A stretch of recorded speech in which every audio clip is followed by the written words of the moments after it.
Alcemos la Voz, un podcast de la Corresponsalía de Cuba del Servicio de Noticias de la Mujer de Latinoamérica y el Caribe, CEMLAC.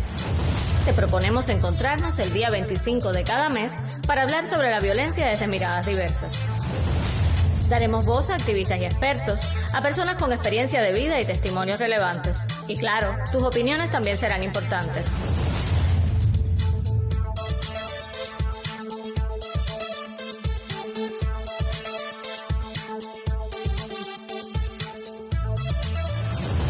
Dios del cielo, ¿quién podía imaginarse semejante barbaridad? Me ha pasado mucho, señora. Pero le juro que esta es la primera vez que vi tanto odio en él. Arremetió contra mí con tanta furia, tan serio y comedido que se ve. Yo lo creo porque usted lo está diciendo.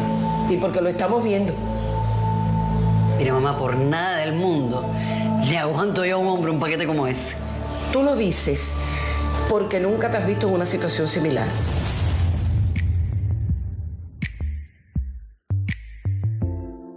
En este breve diálogo entre la protagonista de Fugio, uno de los capítulos de la popular serie Rompiendo el Silencio, y sus vecinas, se refleja una de las principales creencias que muchas veces giran en torno a los maltratadores.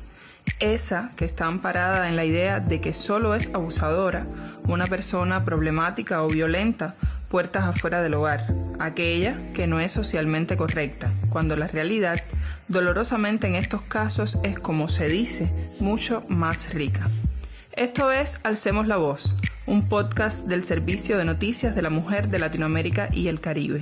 Yo soy Lisandra Fariñas y hoy estaremos hablando de violencias machistas. En el mundo, 1 de cada 3 mujeres sufre o sufrirá violencias machistas en algún momento de su vida. Creer que este es un tema solo de series televisivas, novelas o películas de ficción sería desconocer que es un asunto que atraviesa la vida de muchas mujeres y niñas y que tiene además muchos rostros.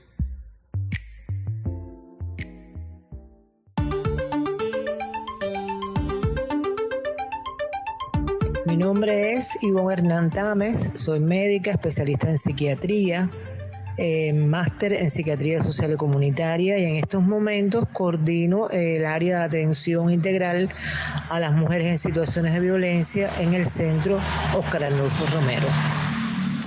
Cuando hablamos de violencia machista o violencia basada en género, pues por supuesto nos estamos refiriendo a todo aquello, con toda aquella actividad o actos que mediante los cuales se puede dañar, discriminar, someter, ignorar a una persona, en el caso de la violencia hacia las mujeres, pues a una mujer por el solo hecho de pertenecer al género femenino.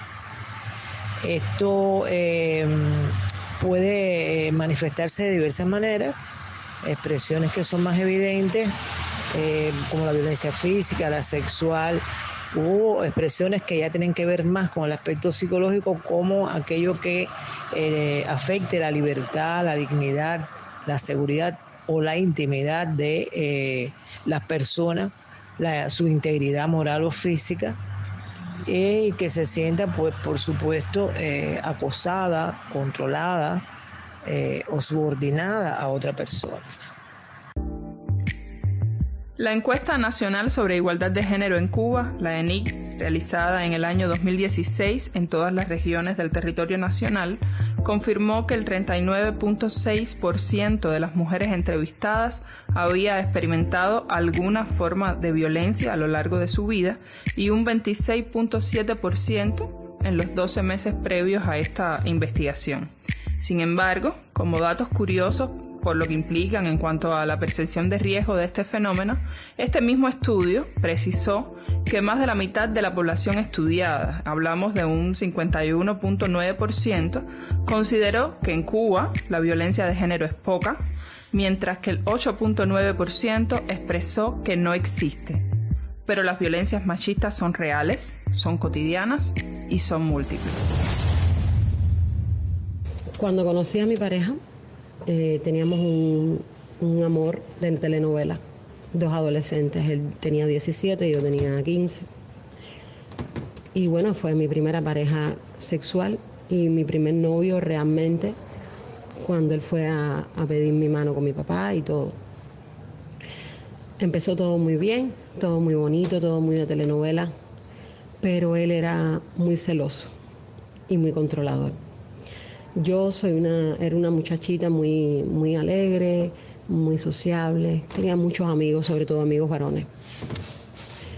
Él me empezó a prohibir saludar a mis amistades, a mis amigos, me empezó a prohibir hablar con ellos delante de él, me empezó a prohibir que bailara, yo bailaba, dibujaba, cantaba, y estas cosas a él le molestaban, le provocaban celos. Y él comenzó a prohibirme que yo hiciera todo este tipo de cosas. Yo, niña al fin, no me di cuenta, lo vi como algo normal en la pareja, lo vi como que bueno, él es el hombre y se pone celoso y me va a dejar y no quiero molestarme con mi pareja porque lo quiero mucho y bla, toda esa bobería de la adolescencia. No me estaba dando cuenta que estaba afectándome en mi vida social como ser humano independiente y como persona. Mi primer encuentro con la violencia por este motivo tuvieron lugar primeramente en la escuela primaria, en mis estudios primarios, cuando compañeras o compañeros de aula usaban un tono despectivo e incluso ofensivo hacia mí, refiriéndose al color de mi piel y otros rasgos fenotípicos con el objetivo de ofenderme o hacerme sentir mal. Probablemente las primeras experiencias con violencia machista que logro identificar están relacionadas con el acoso sexual, porque nuestros cuerpos son sexualizados y cosificados desde la niñez, a veces incluso antes de la pubertad y de la adolescencia, y en entornos escolares, en la calle, frases, tocamientos indeseados, invasión del espacio personal. Pero seguramente antes de eso incluso ya había sufrido violencia machista mediante la imposición de determinados roles y la asignación de características y formas de comportamiento que debía emular en función de estereotipos de género. Después de eso la he sufrido de muchas formas, más recientemente en entornos laborales, que había sido algo que realmente en la vida estudiantil me había pasado poco. Yo no me había sentido nunca conscientemente discriminada, ni infravalorada, ni minorizada por ser mujer. Y sin embargo, ya en entornos profesionales sí he sentido, incluso de forma fuertes en ocasiones, ese tipo de violencia. Es algo con lo que lidiamos desde que somos niñas, y que definitivamente y de forma lamentable esta generación, yo tengo 25 años, aparentemente no la vamos a dejar de sufrir en sus muchas manifestaciones, nunca.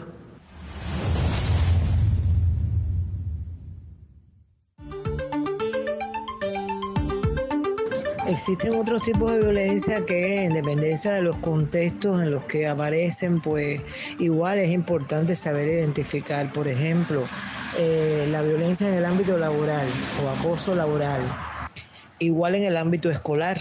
En el ámbito escolar, cualquier forma de maltrato, ya sea psicológico, verbal, físico, sexual, dentro del ámbito escolar, que se utilice de manera sistemática entre compañeros de estudios, entre compañeros o entre profesores y alumnos, tanto en el aula como a través de las redes sociales, porque también hay que alertar sobre nuevas formas no son nuevas formas de violencia, sino el mecanismo, la vía es la que es diferente, que es la ciberviolencia. O sea, igual son tipos de violencia que pueden aplicarse a través de las redes sociales, y esto está siendo cada vez más frecuente entre población joven fundamentalmente, y hay que tener también pues una alerta acerca de estas nuevas modalidades que no están tan identificadas por las características que tienen las redes sociales, pero que pueden ejercerse a través de estas de muchas formas. Fui subdirectora de un instituto politécnico y en sus inicios se dudaba de mis posibilidades en cuanto al éxito que tendría en la tarea, puesto de que era un politécnico que estaba dedicado a especialidades que eran para hombres y fundamentalmente el claustro también era mayoritariamente de estos. Sin embargo, después de esta situación y aceptada la proposición de tomar el cargo, sufrí en carne propia el que no se confiara en que yo iba a tener éxito en los resultados que iba a obtener en el Politécnico, por lo mismo que expliqué anteriormente, de las especialidades, el claustro y demás. Sin embargo, a pesar de mis 23 años y de ser mujer, logré éxito al igual que otras compañeras en este sentido. Por lo tanto, no vamos a decir que esto no dejó en mí huellas, pues tuve cabello se me cayó, tuve que atenderme desde el punto de vista de la medicina, pero bueno, el cabello nació, creció y yo seguí siendo una mujer triunfante y demostrarle a los hombres que ellos solos no son los que tienen el valor de hacer cosas grandes. Al tener 4 niñas me ha costado muchísimo trabajo encontrar trabajo, valga la redundancia. Casi nadie me acepta. En cuanto digo que tengo 4 niñas, todo el mundo pone el grito en el cielo porque en qué tiempo voy a atender a mis hijas y en qué tiempo voy a trabajar y que si siempre voy a estar con problemas de que si esta niña, que si la otra, que si se enfermó, que si aquella. Y realmente he tenido que hacer muchas cosas que no me han gustado para poder subsistir y para poder mantener a mi familia. Y por supuesto, ahora mismo estoy soltera, por ejemplo, soy madre soltera y no tengo ningún hombre, ni quiero depender de ningún hombre. Y de pronto, mi teléfono empieza a andar algo loco. Mi teléfono empieza a borrarme chat de WhatsApp, empieza a bloquearme personas por gusto, así, sin más, sin yo hacerlo, ¿sabes? Y bueno, eso me empezó a llamar la atención y empezó a averiguar de qué está pasando, porque algo que me llamaba mucho la atención era de que me bloqueaba solamente a los hombres que yo tenía en mi WhatsApp y me borraba chats de los hombres con los que yo tenía en mi WhatsApp. Y bueno, yo decía, o es mi novio o no sé. Le pregunté a mi novio me dijo obviamente que no, que cómo le iba a hacer eso, que sería incapaz de hacer eso. Y yo, bueno, ok, ¿qué está pasando aquí? Mi teléfono empezó a andar más loco todavía. Habían páginas en el Chrome en las que yo no me había metido y bueno, aparecían así solas. Incluso el teléfono me llegó a coger hasta virus por una de esas páginas que bueno, me llenó el teléfono de virus. Y cuando vengo a averiguar bien todo, que le pregunto a él que qué estaba pasando con mi teléfono, él me dice que él es hacker y que me había hackeado el teléfono por yo no haber ido a verlo, por yo no querer estar con él, porque él era el amor de mi vida y yo era el amor de su vida, y en fin. Locuras, personas locas. Yo me quedé en plan, ¿qué es esto? ¿Qué está pasando? Automáticamente lo bloqueé y aún así me seguían los problemas con páginas de Chrome y todas esas cosas. Tuve que reiniciar mi teléfono desde cero.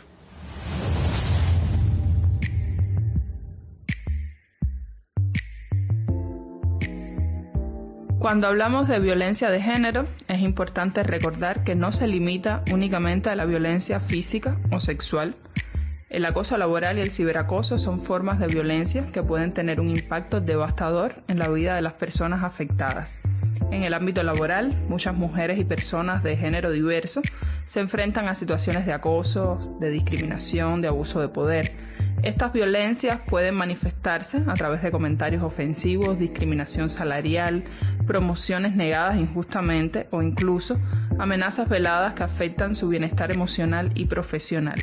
Pero no solo en el entorno físico encontramos estas violencias, también en el mundo digital.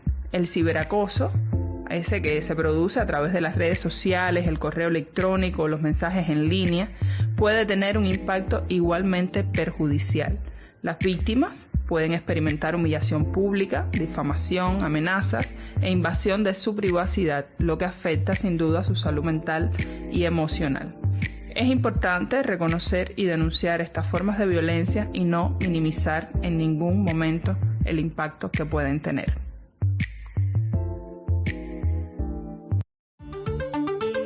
La violencia en el ámbito laboral o acoso laboral, que se trata de actos de cualquier tipo que dañen de manera sistemática a un o una trabajadora.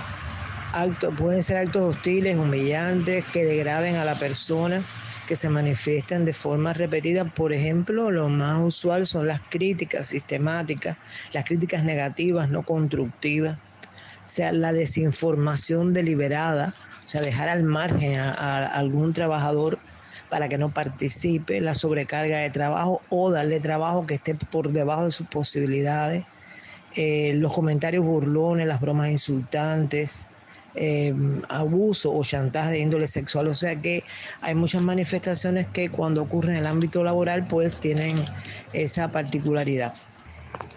Una de las más evidentes es el ciberacoso. O sea, acosar a una persona a través de las redes comprende burlas, insultos, amenazas, ridiculizaciones públicas a un usuario, la difusión de imágenes manipuladas o comprometidas o comprometedoras, cuando es continuado y persistente, y esto fomenta la participación de nuevos agresores.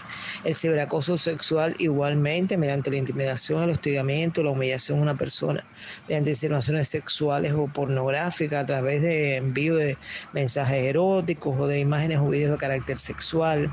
O sea que hay varias maneras de violencia a través de las redes que también hay que tenerlas muy bien identificadas. Hay que saber las ventajas y los peligros de la utilización de las redes. Y además hay que tener en cuenta la discriminación, que es otra forma de violentar a una persona. Discriminación por varios motivos, o sea, las llamadas interseccionalidades que pueden atravesar una persona en dependencia de el color de la piel, del género, si es masculino o femenino, de la edad, del contexto de procedencia, si es una persona rural o citadina. O sea, muchas características que pueden también facilitar el ejercicio de la violencia.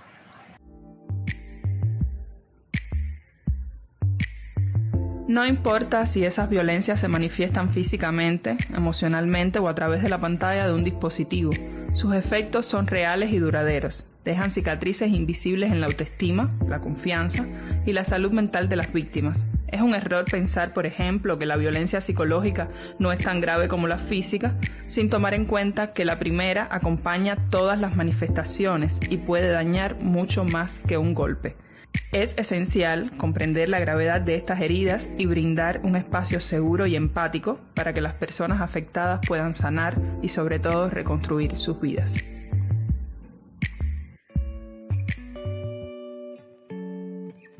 Propuestas a voz. En este capítulo estrenamos sección, una donde cabe todo aquello que no te debes perder y seguro te será útil. Hoy te traemos 2 recomendaciones a propósito del tema que estamos abordando. La primera es la serie Rompiendo el Silencio, producida por la televisión cubana y dirigida por Rolando Chión. Su primera temporada se transmitió en 2016 y abordó como eje central la violencia hacia las mujeres y las niñas en Cuba, por primera vez en la televisión nacional. Aunque no ocupó espacios estelares, fue seguida por la teleaudiencia con altos niveles de aceptación, por su contenido y su factura. A esta primera edición de 9 capítulos, con tramas independientes, concebidas a partir de testimonios reales, se sumó una segunda temporada de 11. Entre los temas específicos tratados se encuentran la homofobia vista desde la paternidad, la violencia sexual entre hermanos, víctimas convertidas en victimarias, entre otros. En el portal tveo.cu encontrarás ambas temporadas. En 2019, además, se presentó la guía metodológica Rompiendo el Silencio, elaborada por las psicólogas Marilén Díaz Tenorio y Maricel Pestana, asesoras de la teleserie. La guía cuenta con varios capítulos que abordan los valores de la serie, nociones fundamentales sobre la violencia de género hacia las mujeres y las niñas, bibliografía, una metodología para el análisis y la reflexión grupal, así como una guía para el debate de cada capítulo. Puedes descargarla en el sitio web unicef.org.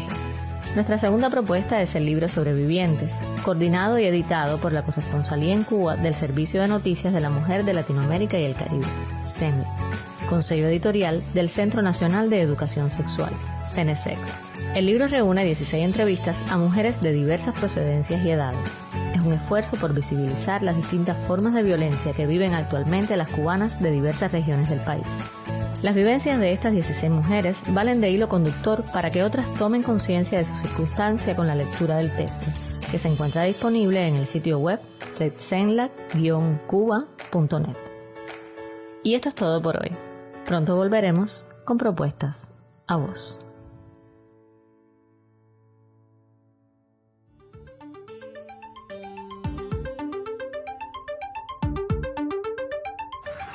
Me preguntaba acerca de las huellas que puede dejar la violencia de este tipo en una mujer.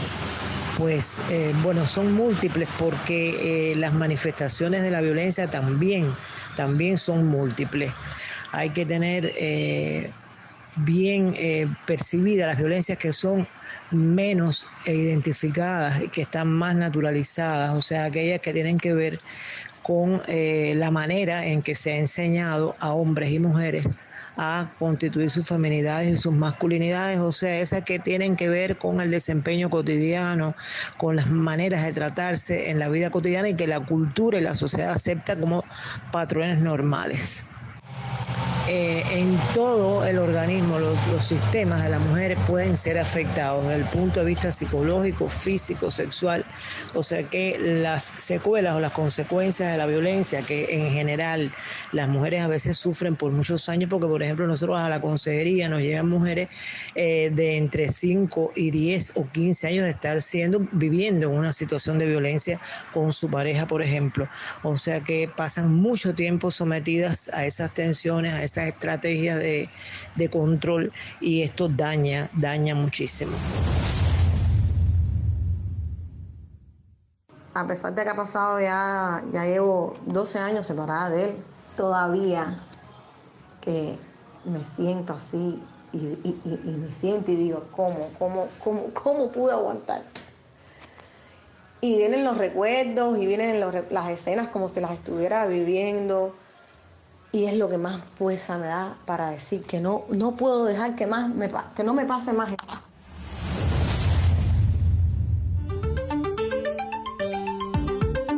Uno se pregunta a veces por qué es tan difícil identificar que uno está viviendo una situación de violencia. Sí, a veces no es muy fácil. ¿Y por qué es difícil salir de esa situación?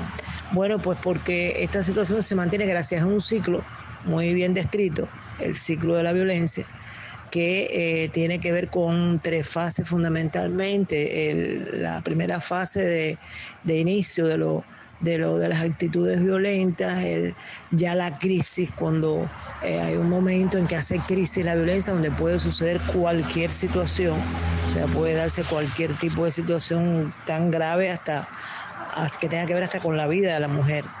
Y una etapa que es la mantenedora de esta situación de violencia, que es la reconciliación, la etapa de reconciliación o la luna de miel.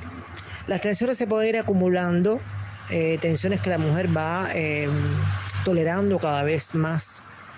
Hace explosión o descarga la tensión, hay una gran discusión, un gran intercambio, a veces hay una gran agresión física, pero después el agresor trata de estabilizar de nuevo la relación y se muestra arrepentido, cambia de actitud, se disculpa, promete que no se repetirá, culpa a la mujer de haber provocado esta situación, y la mujer progresivamente va tratando de creer en esto y por tanto vuelve el ciclo nuevamente, lo perdona, tolera la situación, a veces hasta se siente culpable de la situación y vuelve a iniciarse la escalada de la violencia.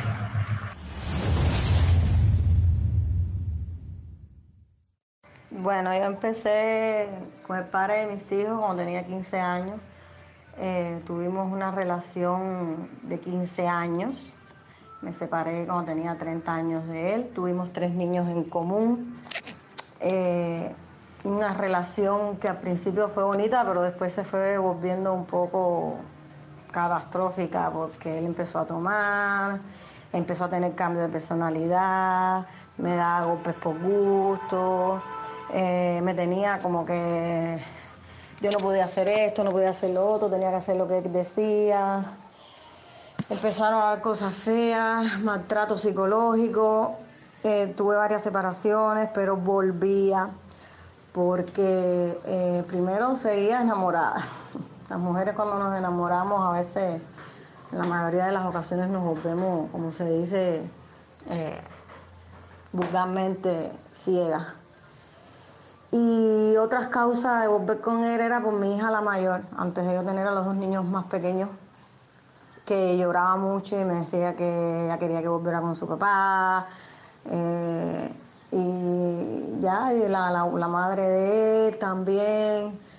Y entonces, por todas esas series de cosas y de que seguía enamorada, volvía con él.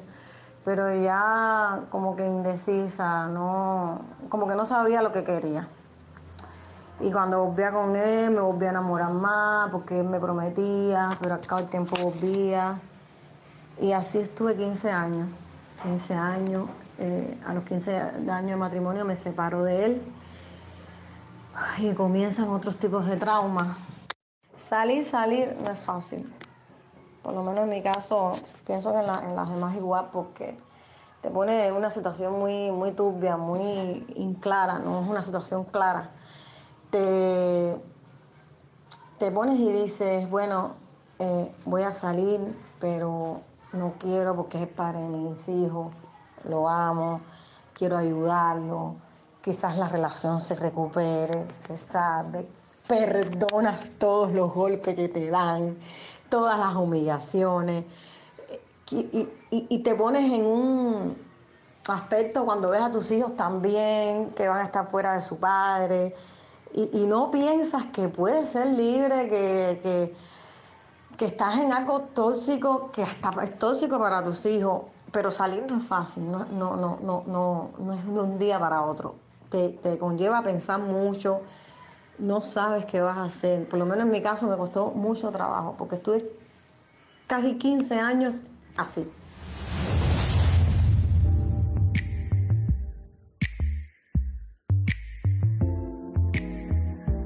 La violencia física, psicológica, emocional o sexual en una relación de pareja es uno de los problemas más silenciados en todo el mundo. La idea de que este es un tema íntimo, la vergüenza o el miedo a exponer la situación que se está viviendo, el ideal del amor romántico, ese, que todo lo puede, la creencia de que me cela porque me ama, son algunas de las causas por las que las personas que sufren este tipo de violencia no buscan ayuda, ignoran las señales, aun cuando estas señales progresivamente irán aumentando y caen en ese ciclo perfectamente descrito por la especialista, la doctora Ivonne, que nos acompaña hoy en este episodio.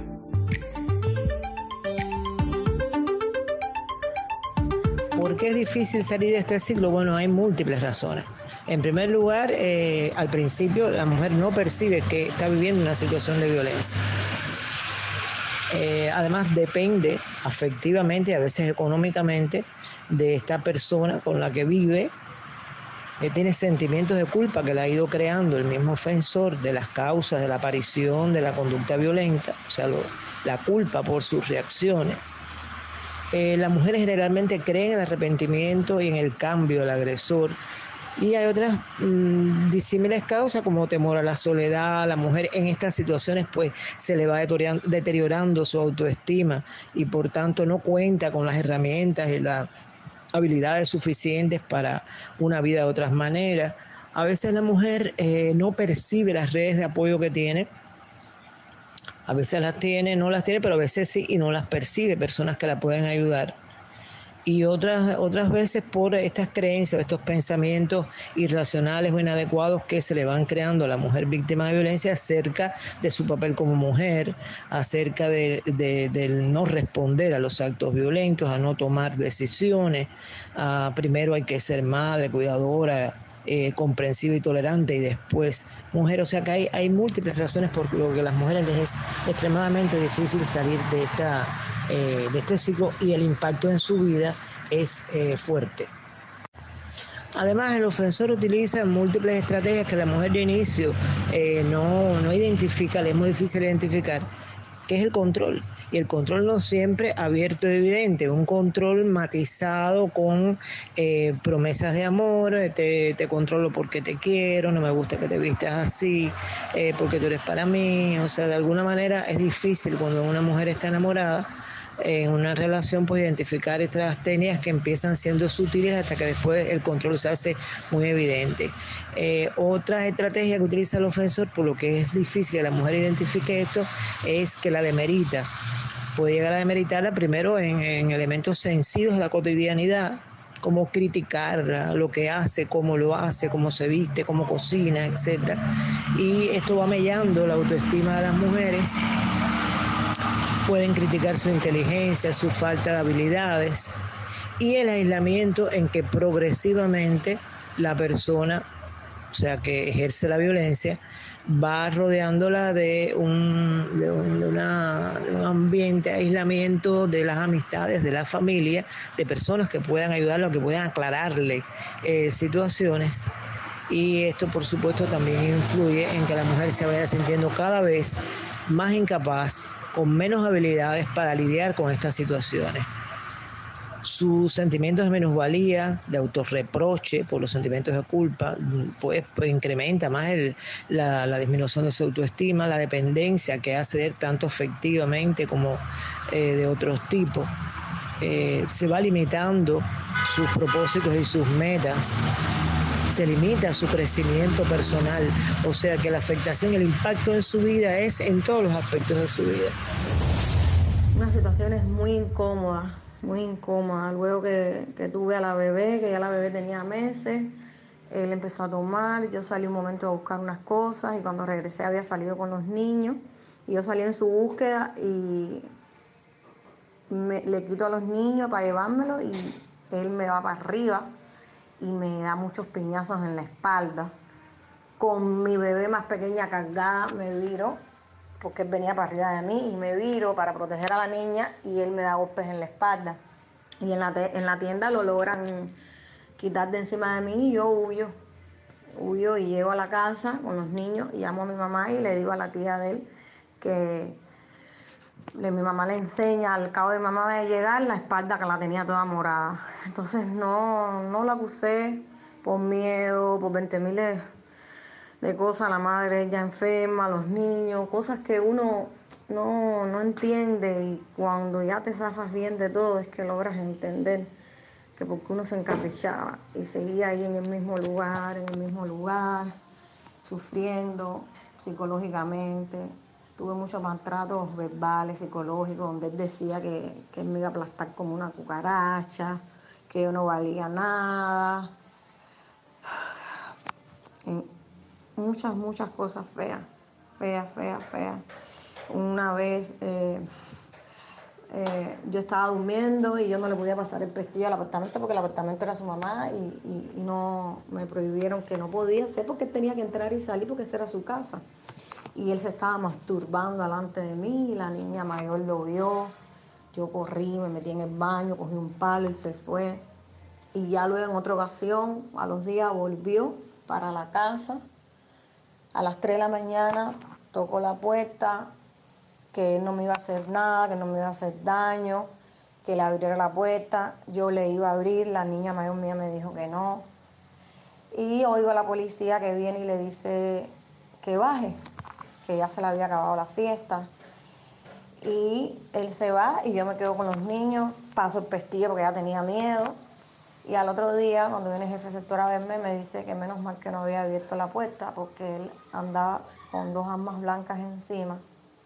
Y yo empecé a vomitar porque a esa hora pasó por mi cabeza que mis hijos podían haber muerto, yo podía haber muerto, porque él estaba como loco, él me perseguía, me acosaba, una serie de cosas, y yo tenía miedo. Yo tenía mucho miedo en aquel momento, mucho miedo. No hay razón para uno vivir así tanto tiempo, pero uno aguanta.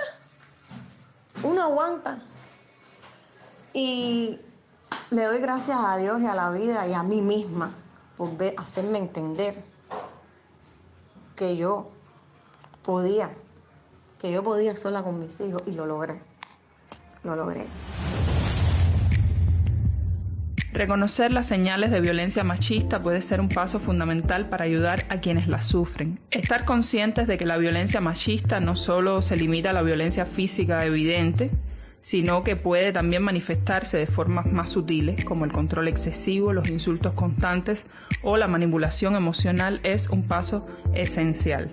Algunas señales de violencia machista pueden incluir el aislamiento de la persona de su familia y amigos, la limitación de su libertad para tomar decisiones o la imposición de roles de género estereotipados. Es importante, muy importante, prestar atención a los cambios de comportamiento como la ansiedad constante, la tristeza inexplicada o las lesiones físicas frecuentes. Si nos estás escuchando, recuerda que al observar algunas de estas señales en tu entorno o en alguien cercano, es esencial actuar con empatía y delicadeza.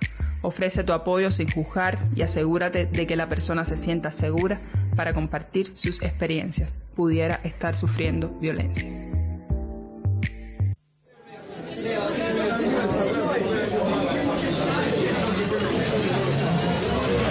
Alcemos la Voz, un podcast de la Corresponsalía de Cuba del Servicio de Noticias de la Mujer de Latinoamérica y el Caribe, CEMLAC. Podrás encontrarnos en nuestro sitio web de cemlac-cuba.net, en nuestras redes sociales y a través de las etiquetas Alcemos la Voz contra la Violencia y A Voz.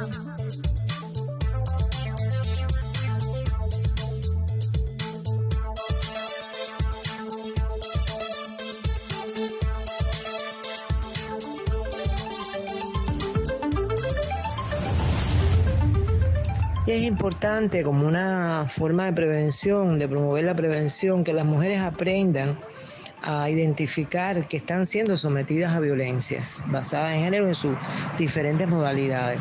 Es importante reconocer signos y señales, porque cuando uno hace una exploración de estas mujeres que llegan ya con tantos años, ya desde que comenzaron la relación en general, habían algunos indicios de que esa persona las estaba manipulando, las estaba controlando. Por lo tanto, si percibe que una relación afecta su capacidad de decidir sobre sus actos cotidianos, sobre la manera en que se expresa o sus decisiones de su vida cotidiana, si experimenta malestares o síntomas asociados a la manera en que se relaciona con su pareja o con cualquier otra persona, y cuando una situación le limita sus derechos individuales y daña su bienestar general, esos son indicios de que está siendo sometida a una relación violenta. El desconocimiento de los lugares a donde acudir en busca de ayuda y el temor a represalias múltiples por parte de su agresor muchas veces paraliza a las víctimas de violencia y les impide romper las cadenas de maltrato. Por eso, la primera vez que se decide romper el silencio es un momento crucial para las víctimas de violencia machista.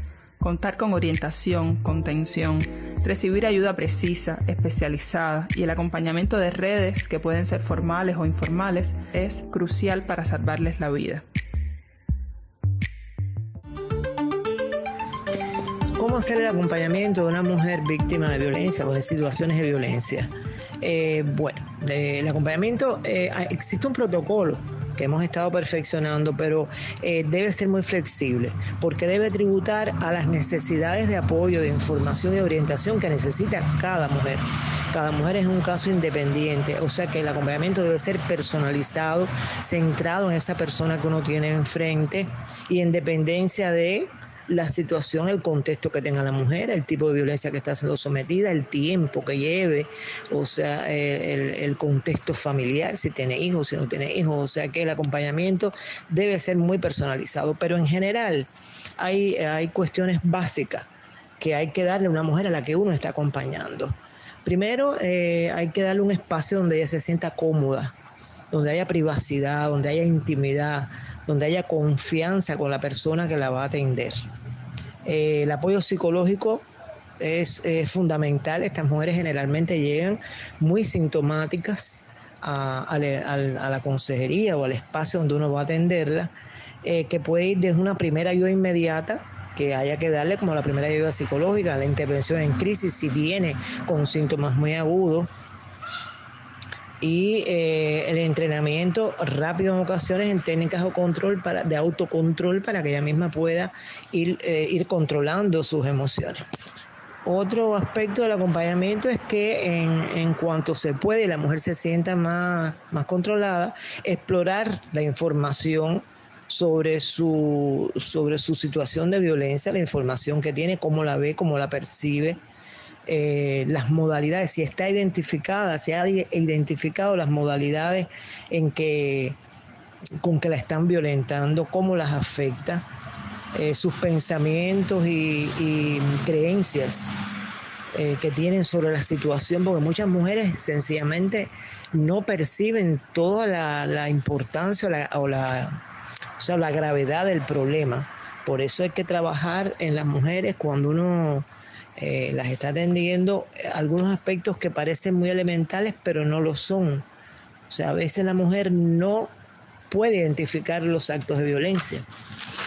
Y se trata de lograr que las mujeres reconozcan que están viviendo un patrón de violencia y que la aprendan a nombrar. Porque muchas veces ellas lo ven como actos normales realizados en nombre del amor, de ahí los mitos del amor romántico. Y hay que explicarles con claridad que los mismos constituyen violencia y que no deben ser permitidos como hechos aceptables.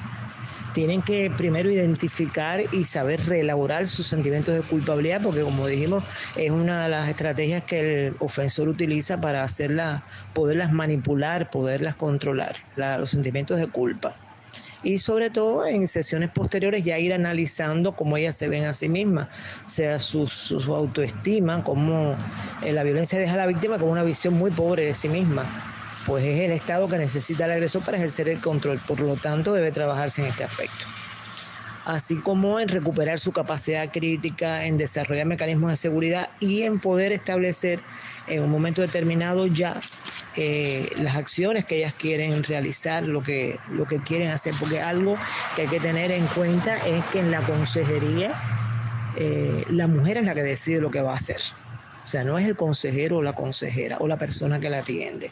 Debe ser la mujer la que establezca sus propios objetivos a su ritmo, con sus tiempos.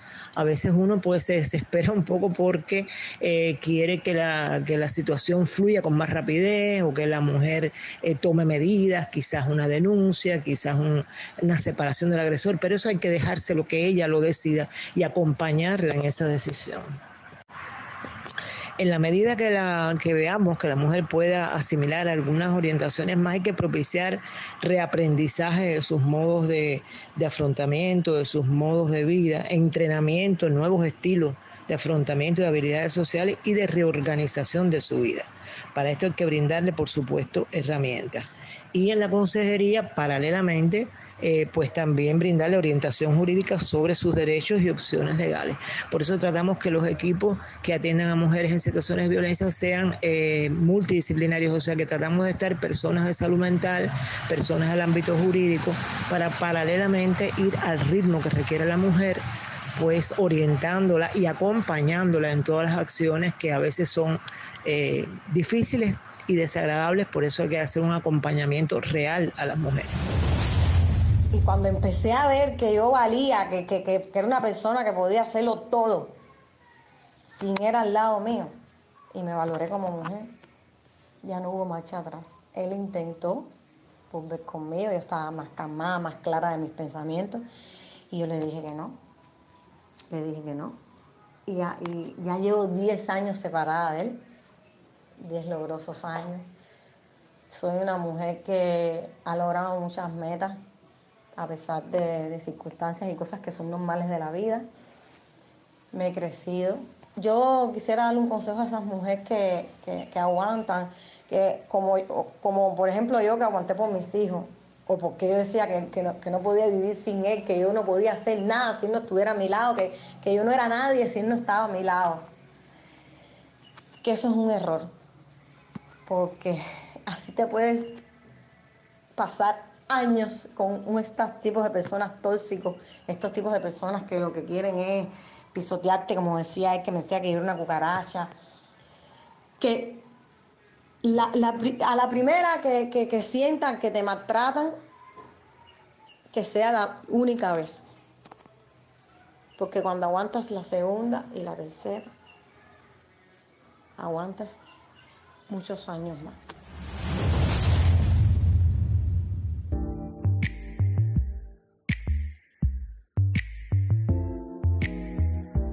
La violencia, sea cual sea, no puede quedar impune u oculta. Denunciarla es el primer paso en el camino largo, pero posible, de derribar los vínculos de poder que sostienen el maltrato.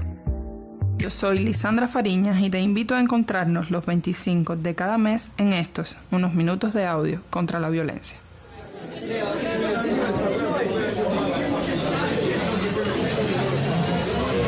Y ya bajamos decibeles. Hasta otro encuentro en que alcemos la voz.